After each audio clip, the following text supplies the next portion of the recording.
صلوا علی الحبیب۔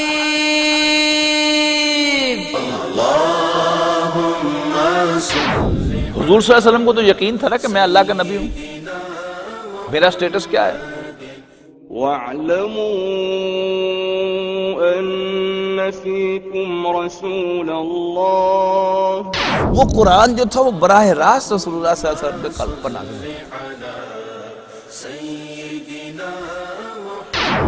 کہ رسول اللہ صلی اللہ علیہ وسلم بچپن ہی سے اللہ کو خالق مانتے تھے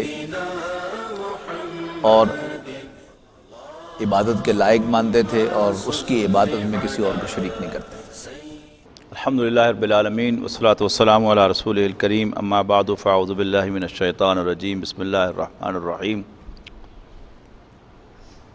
وما ارسلناک الا رحمۃ للعالمین۔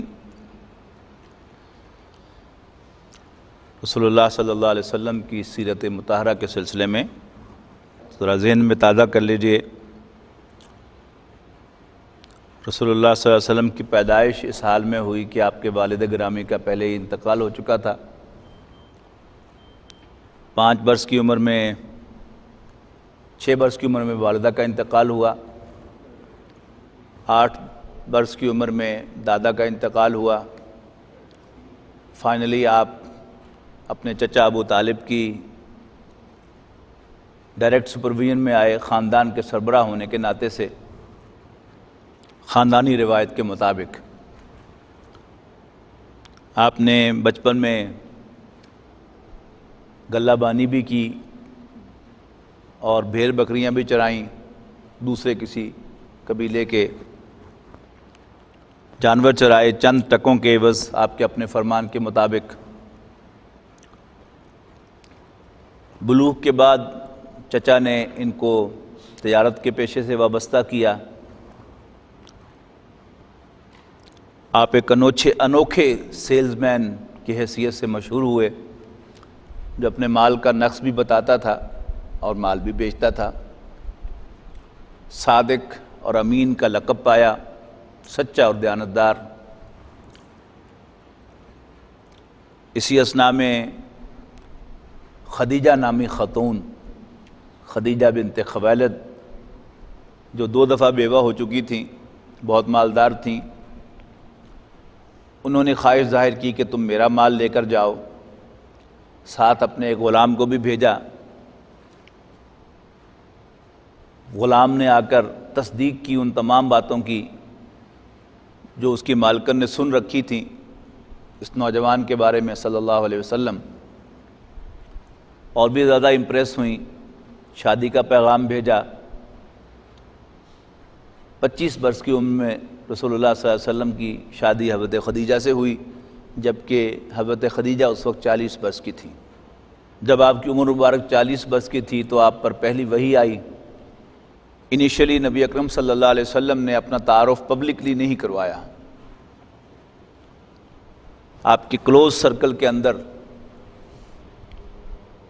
یہ بات فرام ون مین ٹو اندر پھیلتی رہی،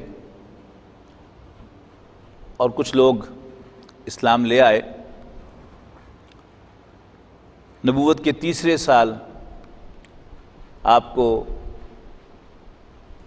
اپنا انٹروڈکشن پبلک کرنے کا حکم ہوا۔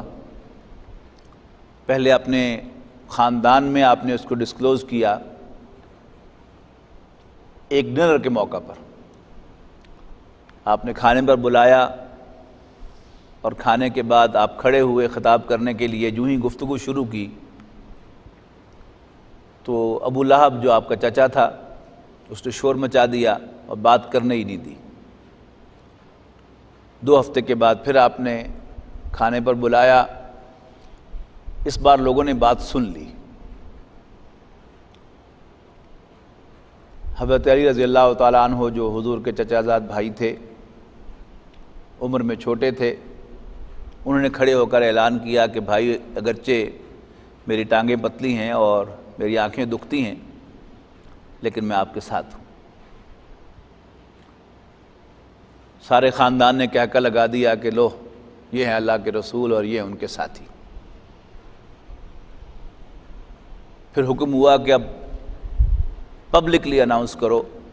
تو رسول اللہ صلی اللہ علیہ وسلم کوہ صفا پر کھڑے ہوئے، وا صباحا کا نعرہ لگایا، ہائے وہ صبح جو کل آنے والی ہے، یہ روایت تھی وہاں کی۔ لوگ جمع ہوئے تو پہلے آپ نے ان سے پوچھا کہ تم نے مجھے کیسا پایا؟ انہوں نے کہا سچا اور امین پایا۔ تو آپ نے پھر ڈسکلوز کیا کہ اللہ نے مجھے اپنا پیغمبر بنایا ہے اور خبر دی، اہم ترین خبر، اور وہ خبر تھی آخرت کی۔ اس موقع پر ابو لہب نے رسول اللہ صلی اللہ علیہ وسلم کو گالی دی، جس کا جواب قرآن مجید میں دیا گیا، تبت یدا ابی لہب وتب ما اغنی عنہ مالہ وما کسب۔ مخالفت دن بدن بڑھتی رہی، یہاں تک کہ سن 5 نبوی میں رسول اللہ صلی اللہ علیہ وسلم نے کچھ صحابہ کو اجازت دے دی کہ وہ حبشہ کی طرف ہجرت کر جائیں، ایتھیوپیا کی طرف۔ دھوکے تھے، پھر واپس بلایا قریش نے ان کو، پھر دوبارہ ایک ہجرت ہوئی۔ قریش نے جب یہ دیکھا کہ یہ کام تو حد سے بڑھ رہا ہے، تو ابو طالب کو انہوں نے پریشرائز کیا کہ اب we can't take it any more, یا اس کو ڈس اون کرو یا اسے مجبور کرو کہ وہ ہمارے ساتھ تعاون کرے اور باز آ جائے۔ ابو طالب نے بھی اس کا جواب دیا کہ بنو ہاشم اور بنو ہاشم کے چچیرے بھائیوں کو جمع کیا اور ان سے تقاضا کیا کہ اب تک میں نے تنہ طرح محمد کو پروٹیکٹ کیا ہے، یہ ہمارا بچہ ہے، اب میں چاہتا ہوں کہ تم سب مل کر اس کی ذمہ داری لو۔ تو سب نے حامی بھری۔ اس پر قریش کو اور بھی غصہ آیا۔ پھر وہ شیب بنی ہاشم کا واقعہ پیش آیا، یہ شیب ابی طالب کا۔ یہ 2 نام اس لیے ہیں کہ کیونکہ وہاں بلاکیڈ جو ہوا تھا وہ بنو ہاشم کا ہوا تھا، لیکن سربراہی چونکہ ابو طالب کی تھی، لہذا وہ ابو طالب کے نام سے مشہور ہوا۔ لیکن ذہن میں رکھنا چاہیے کہ یہ اصل میں پورے بنو ہاشم کو وہاں پر محصور کیا گیا تھا اس گھاٹی کے اندر۔ اس کی تفصیل ہم بیان کر چکے ہیں۔ اس سے باہر آئے تو رسول اللہ صلی اللہ علیہ وسلم کو 2 صدمے دیکھنے پڑے، ون آفٹر another۔ یہ میں صرف لینڈ مارک چونکہ گنوا رہا ہوں، تفاصیل میں نہیں جا رہا، کہ حضرت خدیجہ کا انتقال ہو گیا اور ابو طالب کا انتقال ہو گیا۔ بعض روایات کے مطابق ان میں 3 مہینے کا فصل ہے اور بعض روایات میں 3 دن کا صرف فرق ہے۔ ابو طالب کے انتقال کے بعد بنو ہاشم کا سربراہ ابو لہب بن گیا، جو پہلے سے حضور صلی اللہ علیہ وسلم کا بدترین دشمن تھا۔ لہذا وہ تقاضا جو قریش عرصہ دراز سے کر رہے تھے، وہ تقاضا اس نے پورا کر دیا اور حضور صلی اللہ علیہ وسلم کو خاندان بنو ہاشم سے نکال دیا۔ اب عرب کی روایت کے مطابق آپ کی بیک نہیں تھی، لہذا آپ کے لیے مکے میں سروائیول ممکن نہیں تھی۔ لہذا رسول اللہ صلی اللہ علیہ وسلم طائف گئے کہ شاید وہاں سے کوئی پروٹیکشن انہیں مل جائے، لیکن وہاں سے نہ صرف یہ کہ پروٹیکشن نہیں ملی، بلکہ حضور صلی اللہ علیہ وسلم پر ان کی زندگی کا بدترین تشدد بھی ہو گیا۔ اور وہاں سے واپسی پر رسول اللہ صلی اللہ علیہ وسلم کو ایک اور مشرک مکے ہی کا رہنے والا مطعم بن عدی، اس کی پناہ میں مکے میں داخل ہونا پڑا۔ طائف سے واپسی پر رسول اللہ صلی اللہ علیہ وسلم کی زبان پر اللہ کے حضور فریاد بھی آئی، اس کی تفصیل ہم پڑھ چکے ہیں، اور اس فریاد پر رسپانس بھی پھر ہوئی۔ اور آپ کو یاد ہوگا کہ میں نے واقعہ معراج کو حضور صلی اللہ علیہ وسلم کی اس فریاد کی ریسپانس قرار دیا تھا کہ اللہ تعالیٰ نے رسول اللہ صلی اللہ علیہ وسلم کو بلایا آسمانوں پر. یعنی اللہ تعالیٰ کے ہر کام میں ایک حکمت ہے اور اللہ کا ہر کام ٹائملی ہے. یعنی اگر میرا حساب کتاب چلتا ہوتا تو حضور صلی اللہ علیہ وسلم پر پہلی وحی جو ہے وہ اوپر بلا کر دی جانی چاہیے تھی، لیکن کون سا کام کب کرنے کا ہے یہ اللہ خوب جانتا ہے. تو اس موقع پر جب حضور صلی اللہ علیہ وسلم پر ایک کیفیت آئی کہ حضور صلی اللہ علیہ وسلم کی زبان پر وہ الفاظ آئے شکوے کہ اللہم الیک اشکو ضعف قوتی وقلت حیلتی وہوانی علی الناس، کہ اللہ میں تجھ سے شکایت کرتا ہوں اپنی قوت کی کمزوری، وسائل کی کمی اور لوگوں کے حوالے کیے جانے کا. تو اللہ تعالیٰ نے حضور صلی اللہ علیہ وسلم کو، اس کے لیے میں نے وہ الفاظ بھی استعمال کیے تھے، گلے لگانے کے لیے، آپ کا منہ چومنے کے لیے آسمانوں پر بلایا، تھپکی دی، اثر نو بیٹری چارج کی رسول اللہ صلی اللہ علیہ وسلم کی اور واپس بھیج دیا کہ وقت فرصت ہے، کہاں کام ابھی باقی ہے، نور توحید کا اتمام ابھی باقی ہے. بہرحال رسول اللہ صلی اللہ علیہ وسلم مطعم بن عدی کی پناہ میں مکے میں اثر نو اپنے کام میں مشغول ہو گئے، لیکن قریش کو بہرحال اس کا قلق بھی تھا اور وہ غصے کی آگ میں بھرے ہوئے تھے کہ ہم اپنا آبجیکٹو اچیو نہیں کر سکے. بہرحال انہوں نے اثر نو گفت و شنید کی اور ایک بڑی میٹنگ ہائی لیول پھر دارالندوہ میں ہوئی. دارالندوہ ان کے پارلیمنٹ تھی کہ جہاں وہ اجتماعی فیصلے کیا کرتے تھے،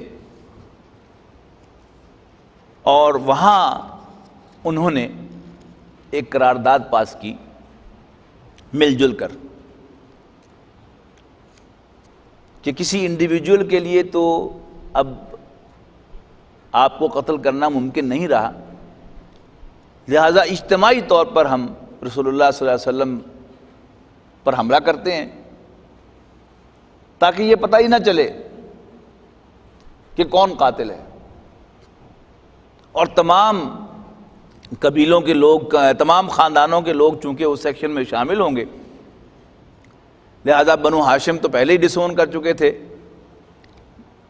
مطعم بن عدی کا قبیلہ بھی کلیم نہیں کر سکے گا، اگرچہ انہیں اندیشہ اس بات کا بھی تھا کہ آفیشلی ڈس اون کیے جانے کے باوجود بنو ہاشم اون کریں گے. ادھر اللہ تعالیٰ نے بھی بندوبست کیا. وہ بندوبست کیا تھا کہ 27 رجب سن 10 نبوی کو یہ واقعہ پیش آیا ہے معراج کا، اور رجب کے بعد شعبان، رمضان، شوال، ذی قعدہ اور ذی الحج، ٹھیک 5 مہینے کے بعد اللہ تعالیٰ نے اب ایک کھڑکی کھولی رسول اللہ صلی اللہ علیہ وسلم کے لیے. وہ کھڑکی کیا تھی کہ حج کے موسم میں پورے عرب کے لوگ کلیم کرتے تھے کہ ہم دین ابراہیم پر ہیں، لہذا ان کی جو مرکزی عبادت گاہ تھی وہ بھی مکہ ہی تھی، خانہ کعبہ ہی تھا، اور حج جو تھا ان کی ٹریڈیشن میں ابھی تک قائم تھا، موجود تھا، آؤٹ نہیں ہوا تھا.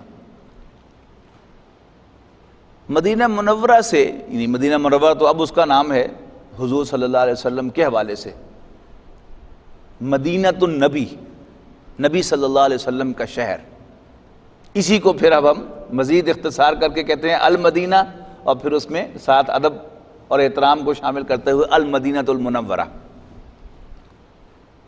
اس بستی کا اوریجنل نام تھا یثرب.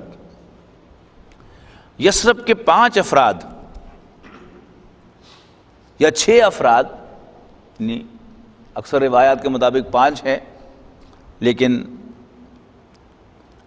شیخ مبارک پوری نے وہ 6 افراد کے نام جو ہیں وہ بھی باقاعدہ لسٹ کر دیے ہیں کہ وہ حج کرنے کے لیے آئے اور رسول اللہ صلی اللہ علیہ وسلم نے رات کے اندھیرے میں ان سے ملاقات کی، اس لیے کہ ابو لہب کا ہمیشہ سے یہ دستور رہا تھا کہ حج کے موسم میں وہ حضور صلی اللہ علیہ وسلم کے ساتھ ساتھ رہتا تھا، پیچھے پیچھے۔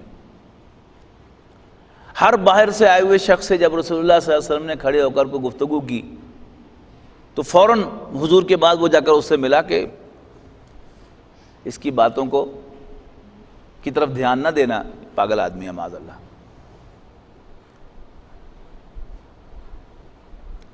لیکن اب چونکہ یہ اللہ تعالیٰ کا فیصلہ تھا، وہ کیا بھی کر سکتا تھا اس کا۔ رات کے اندھیرے میں رسول اللہ صلی اللہ علیہ وسلم was able to meet them، جبکہ پیچھے ابو لہب نہیں تھا۔ آپ نے ان سے جوائنٹلی ملاقات کی اور انہیں اپنا تعارف کروایا کہ مجھے اللہ تعالیٰ نے اپنا پیغمبر بنایا ہے، قرآن کا تعارف کرایا، قرآن مجید کی آیات سنائیں۔ تو انہوں نے آنکھوں میں ایک دوسرے کی طرف دیکھا، اشارہ کیا ایک دوسرے کو، یعنی اشاروں میں نوٹس ایکسچینج کیے کہ یہ تو وہی معلوم ہوتے ہیں صلی اللہ علیہ وسلم جن کا یہودی ذکر کیا کرتے ہیں۔ اور یہ ایک تاریخی حقیقت ہے کہ یہود کے جو قبائل مدینہ منورہ میں آباد ہوئے تھے آ کر، وہ آخری نبی کے ساتھی بننے کے لیے آئے تھے، اس لیے کہ ان کی کتابوں کی روح سے اب آخری نبی کے ظہور کا وقت آ گیا تھا، اور ان کی کتابوں میں آخری نبی کے صحابہ کی بڑی تعریف کی گئی تھی، ان کے مقامات بلند کا تذکرہ تھا۔ تو یہ یہودی ایزیومنگ کہ وہ آخری نبی بھی ان یہودی میں سے ہوگا، بنی اسرائیل ہی میں سے ہوگا، اور وہ مدینے کے وہ کھجوروں کے علاقے میں آئے گا، تو اب وہاں آ کر آباد ہوئے تھے، ہم ان کے ساتھی بنیں گے، اور وہ تمام تورات و انجیل میں جو خوشخبریاں تھیں ان کا مصداق بنیں گے۔ تو انہوں نے آنکھوں میں دیکھا ایک دوسرے کو کہ یہ تو وہی معلوم ہوتے ہیں۔ دوسرے نے بھی اشارے سے کہا کہ ہاں۔ تو انہوں نے کہا کہ لیٹس ٹیک اے لیڈ، ہم یہود سے بھی پہلے ان پر ایمان لے آئیں، لہذا وہ پانچوں کے پانچوں یا 6 کے 6 افراد جو تھے وہ ایمان لے آئے۔ یعنی پچھلے 10 سال کو ذہن میں رکھیں تو یہ 5 افراد یا 6 افراد کا ایمان لانا وہ ایک بریک تھرو تھا، یعنی پورے کے پورے حالات جو ہے وہ بالکل ٹرن ہونے والے تھے۔ یہ ایمان لے آئے اور حضور صلی اللہ علیہ وسلم کا پیغام مکہ مکرمہ سے یثرب یعنی مدینہ منورہ پہنچ گیا۔ اگلے سال جب اگلا حج کا سیزن آیا، یعنی یہ سن 10 نبوی کا حج ہے، سن 11 نبوی کا جو حج ہے اس میں 12 افراد آئے اور پلاننگ کے ساتھ آئے۔ ان سے بھی ملاقات وہی منا میں ہوئی، رات کے اندھیرے میں ہوئی، اور انہوں نے رسول اللہ صلی اللہ علیہ وسلم کو، رسول تو پہلے بھی 5-6 نے مان لیا تھا، انہوں نے باقاعدہ رسول اللہ صلی اللہ علیہ وسلم سے بیعت بھی کی۔ اس بیعت کے الفاظ جو ہیں وہ بیعت النساء سے مشابہ ہیں، یعنی حضور صلی اللہ علیہ وسلم سے وعدہ کیا کہ ہم آپ کو اللہ کا رسول تو مان ہی چکے ہیں، ہم شرک نہیں کریں گے، چوری نہیں کریں گے، بدکاری نہیں کریں گے، اولاد کو غلط نسبت نہیں دیں گے، وغیرہ وغیرہ۔ ان تمام باتوں کا آ کر انہیں رسول اللہ صلی اللہ علیہ وسلم نے عہد کیا، اور ساتھ ہی ایک تقاضا کیا، اللہ کے پیغمبر ہماری ایک ریکویسٹ ہے۔ آپ نے فرمایا بھی کیا؟ کہ ہم بہت دور ہیں، ہمارا بھی جی چاہتا ہے کہ جیسے مکے کے لوگ قرآن سنتے ہیں، پڑھتے ہیں، ہم بھی اس نور سے روشنی حاصل کریں، تو پلیز ہمیں ایک معلم دے دیجئے جو ہمیں وہاں پر بیٹھے ہوئے قرآن پڑھاتا رہے۔ رسول اللہ صلی اللہ علیہ وسلم نے حضرت مصعب بن عمیر رضی اللہ تعالیٰ عنہ کا انتخاب فرمایا۔ حضرت مصعب بن عمیر رضی اللہ تعالیٰ عنہ، یہاں ذکر آیا کہ نہیں، ان کا تعارف ہوا کہ نہیں ہوا؟ ہو گیا ہے۔ حضرت مصعب بن عمیر رضی اللہ تعالیٰ عنہ کو حضور صلی اللہ علیہ وسلم نے منتخب فرمایا اور انہیں ان 12 افراد کے ساتھ یثرب یعنی مدینہ منورہ بھیج دیا، اور یہ وہاں مقری کی حیثیت سے قرآن کے معلم، یعنی قرات کہتے ہیں نا پڑھنے کو، اقرا پڑھ، اور باب افعال سے اقرا یقرؤ، اقراء، اس سے اسم فاعل بنا مقری، پڑھانے والا۔ تو قرآن پڑھانے والے مقری قرار پائے حضرت مصعب بن عمیر رضی اللہ تعالیٰ عنہ۔ بعد میں ایک اور صحابی بھی آپ نے ان کے ساتھ شامل فرما دیے۔ 1 سال انہوں نے وہاں پر قرآن پڑھایا۔ میں اسے اگر تعبیر کروں میڈیکل ٹرمز میں کہ مسلسل ان کے اندر قرآن انجیکٹ کیا، ان کے دلوں میں قرآن اتارا، اس سے بہت بڑی تبدیلی واقع ہوئی۔ اور وہ بڑی تبدیلی کیا تھی کہ مدینے کے رؤسا نے، ان کے ذمہ داروں نے پلان کیا کہ چونکہ رسول اللہ صلی اللہ علیہ وسلم کو ان کا خاندان ڈسون کر چکا ہے، وائی ناٹ ٹو اڈاپٹ ہم، کیوں نہ ہم انہیں متبنہ بنا لیں۔ اچھا، اب اگلے حج سیزن میں جب لوگ آئے، یہی لوگ یعنی مدینہ سے، تو ایسا معلوم ہوتا ہے کہ یہ سارے کے سارے جو ہیں وہ اس مشورے میں شامل نہیں تھے مدینے کے لوگ، یعنی کچھ ذمہ داران شامل تھے، ان کے علاوہ بھی آئے ہوئے لوگ تھے وہاں سے۔ رسول اللہ صلی اللہ علیہ وسلم سے آ کر پھر انہوں نے ملاقات کی۔ اب جو اس گروپ کے لوگ تھے جو اس پلاننگ کے ساتھ آئے تھے وہ 75 افراد تھے، ان میں سے 3 خواتین بھی تھیں۔ انہوں نے رسول اللہ صلی اللہ علیہ وسلم سے ملاقات کر کے انہیں پیشکش کی کہ آپ کا اپنا خاندان آپ کو ڈسون کر چکا ہے، تو ہم یہ چاہتے ہیں کہ ہم آپ کو متبنہ بنا لیں، اون کر لیں، اپنا بچہ بنا لیں، یعنی اپنے خاندان کا فرد قرار دے دیں۔ یہ بچے کا لفظ جو ہے یہ حضور صلی اللہ علیہ وسلم کے لیے ذرا عجیب سا لگتا ہے۔ جب میں نے بھی پہلی دفعہ ایک سیرت کی کتاب میں وہ الفاظ پڑھے اس کانٹریکٹ کے کہ ہم اپنے بچوں کی طرح آپ کی حفاظت کریں گے، تو مجھے بڑا عجیب سا لگا کہ حضور بچے تھوڑا تھے، لیکن وہاں بچہ جو ہے وہ سن کے معنوں میں ہے، نہیں اپنی خاندان کے بیٹوں کی طرح ہم آپ کی حفاظت کریں گے۔ رسول اللہ صلی اللہ علیہ وسلم نے ان کی پیشکش قبول کر لی۔ اچھا، اب یہ جو پیشکش ہے اس کو سمجھنا بڑا ضروری ہے کہ اس کی امپلیکیشنز کیا تھیں۔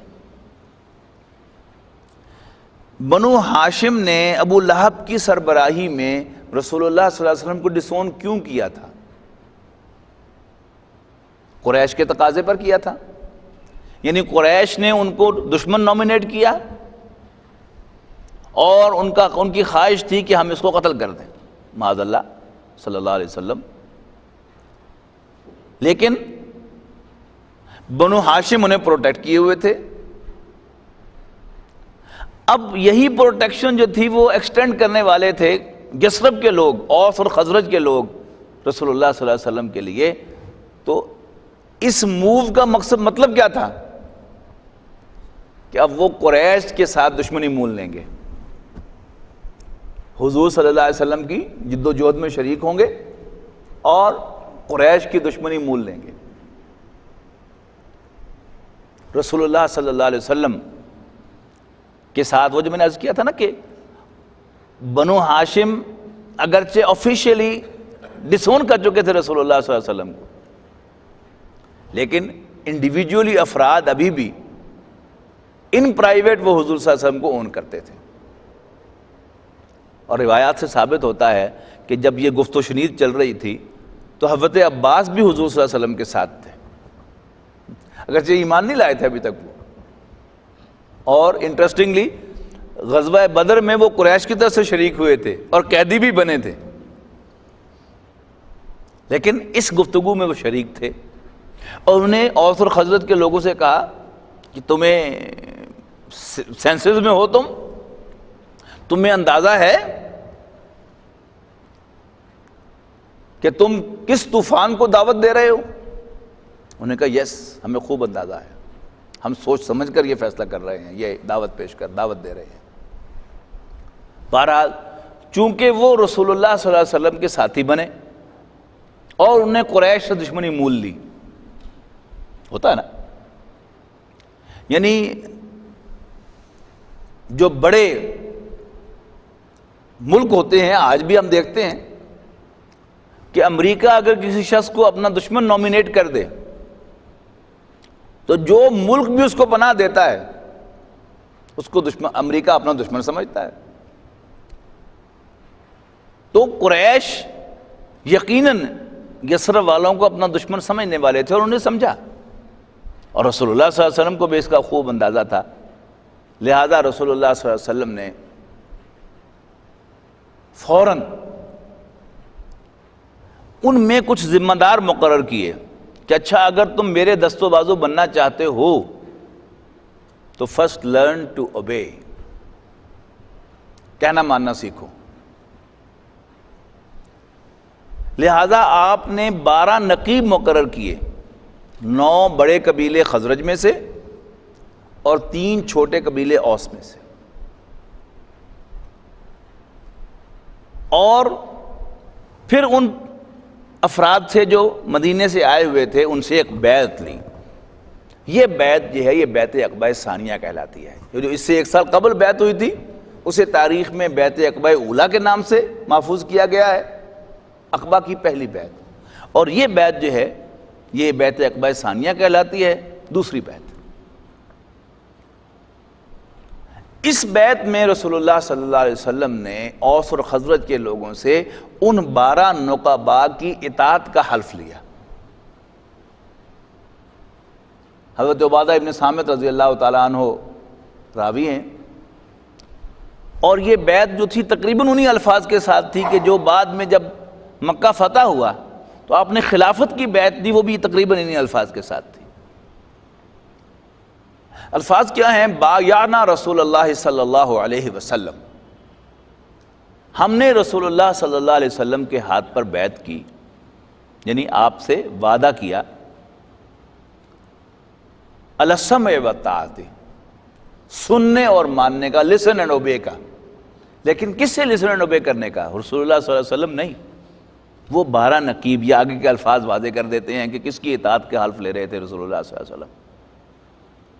فی الیسر والیسر، فی العسر والیسر، خواہ تنگی ہو یا آسانی، والمنشط والمکرہ، خواہ طبیعت آمادہ ہو یا نہ ہو، وعلی اثرۃ علینا، خواہ ہم پر دوسروں کو ترجیح دی جائے، یعنی مجھے فیلنگ ہو کہ میں زیادہ اہل تھا نقیب بننے کا، اسے نقیب کیوں بنایا، اس کے باوجود جسے بھی رسول اللہ صلی اللہ علیہ وسلم نقیب بنا رہے ہیں میں اس کا کہنا مانوں گا.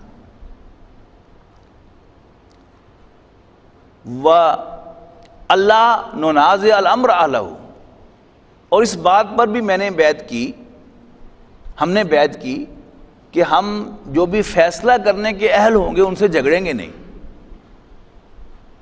لیکن اس کا یہ مطلب بھی نہیں کہ ہم حق بات نہیں کریں گے. ان نقول بالحق اینما کنا، جہاں بھی ہوں گے حق بات کہیں گے، یعنی اپنا مشورہ دیں گے، اپنا ڈیفرنس بیان کریں گے، لیکن کہنا مانیں گے. یعنی بہترین جو ڈسپلن کی بات ہوتی ہے اس کے پروٹوکولز نبی اکرم صلی اللہ علیہ وسلم نے متعین کر دی. وَأَن نَّقُولَ بِالْحَقِّ أَيْنَمَا كُنَّا وَلَا نَخَافُ فِي اللَّهِ لَوْمَةَ لَائِمٍ، اور ہم اللہ کے معاملے میں کسی ملامت کرنے والے کی ملامت کی پرواہ نہیں کریں گے. ویسے تو جب بھی آپ دین کے راستے پر چلتے ہیں تو ملامت ہوتی ہے، آپ کے اپنے، آپ کے پرائے، دوست، دشمن، رشتہ دار، غیر، سبھی آپ کو برا بھلا کہتے ہیں. کوئی پیار سے سمجھاتا ہے آپ کو کہ مت ماری گئی ہے تمہاری، کن چکروں میں پڑ گئے ہو، تم پر بڑی ذمہ داریاں ہیں، اوور ٹائم لگایا کرو، شام کو بھی کام کیا کرو، بیٹیوں والے ہو، یہ تم کیا شام کے اوقات میں دین میں وقت لگانا شروع کر دیا تم نے، یعنی طرح طرح کی ملامت ہوتی ہے۔ جسے فیض نے کہا کہ چھوڑا نہیں غیروں نے کوئی ناموں کو دشنام، چھوٹی نہیں اپنوں سے کوئی طرز ملامت۔ تو ملامت تو ہوتی ہے، لیکن خاص طور پر ڈسپلن، کہنا ماننا کسی بڑے کا، کسی ذمہ دار کا، اس پر ایک عجیب قسم کی ملامت ہوتی ہے۔ یعنی کسی بھی ادارے میں، کسی بھی محکمے میں، کسی بھی آرگنائزیشن میں وہ لوگ کہ جو باس کا کہنا مانتے ہیں، ان کے قریب ان کو اچھی نظر سے نہیں دیکھتے، ہمیشہ اس کو طرح طرح کے ناموں سے یاد کیا جاتا ہے، کوئی چولی چک کہتا ہے، کوئی چمچہ کہتا ہے، کوئی آفیشل اسپوکس مین، یہ سب گالیاں ہیں۔ ہاں، جو اسٹیبلشمنٹ کے خلاف کھڑا ہوتا ہے وہ پاپولر لیڈر شمار ہوتا ہے، ایسا ہی ہے نا۔ تو یعنی خاص طور پر رسول اللہ صلی اللہ علیہ وسلم نے وہاں پر حلف لیا کہ کسی ملامت کرنے والے کی ملامت کی پرواہ نہیں کریں گے، یعنی ہر اعتبار سے ملامت ہوتی ہے، لیکن خاص طور پر یعنی کہنا ماننے پر بھی ایک ملامت ہوتی ہے۔ گویا رسول اللہ صلی اللہ علیہ وسلم نے اس پر حلف لے لیا کہ ہم اس کی پرواہ نہیں کریں گے کہ لوگ اس کو پسند کرتے ہیں یا ناپسند کرتے ہیں، یا مورد الزام ٹھہراتے ہیں یا تنقید کرتے ہیں، نو۔ یہاں تک الفاظ متفق علیہ ہیں بخاری اور مسلم میں، لیکن امام مسلم رحمۃ اللہ علیہ جو روایت لائے ہیں اس میں ایک جملے کا اضافہ ہے حضور صلی اللہ علیہ وسلم کی طرف سے، الا ان تروا کفرا بواحا عندکم فیہ من اللہ برہان۔ ہاں، ون ایکسیپشن، کہ جہاں تم اطاعت نہیں کرو گے وہ کیا ہے کہ تم کھلا کھلا کفر دیکھو جس کے لیے تمہارے پاس اللہ کی طرف سے کوئی دلیل ہو، تب ان کا کہنا نہیں مانا جا سکتا، until that you have to obey۔ یعنی بڑی زبردست یہاں پر الفاظ ہیں کہ ایسا نہیں کہ کوئی بھی چیز تم اللہ کے رسول کے حکم کے خلاف دیکھو تو نہیں مانو گے، نہیں، کھلا کھلا کفر تب نہیں مانو گے۔ تو یہ بیعت نبی اکرم صلی اللہ علیہ وسلم نے لی، اس موقع پر بڑے سخت یعنی ڈسپلن کی بیعت تھی، اور ان صحابہ نے، ان انصار نے رسول اللہ صلی اللہ علیہ وسلم کے ساتھ وہ وعدہ لیا، اور ان پرنسپل یہ بات طے ہو گئی کہ رسول اللہ صلی اللہ علیہ وسلم بھی مکہ مکرمہ سے ہجرت کر کے مدینہ منورہ تشریف لے جائیں گے۔ بس آج اس پر اتفاق کرتے ہیں، انشاءاللہ اس پر بیان آگے جاری رہے گا۔ آخر دعوانا الحمدللہ رب العالمین۔ صلوا علی الحبیب۔ اللهم صل على سيدنا محمد، اللهم صل على سيدنا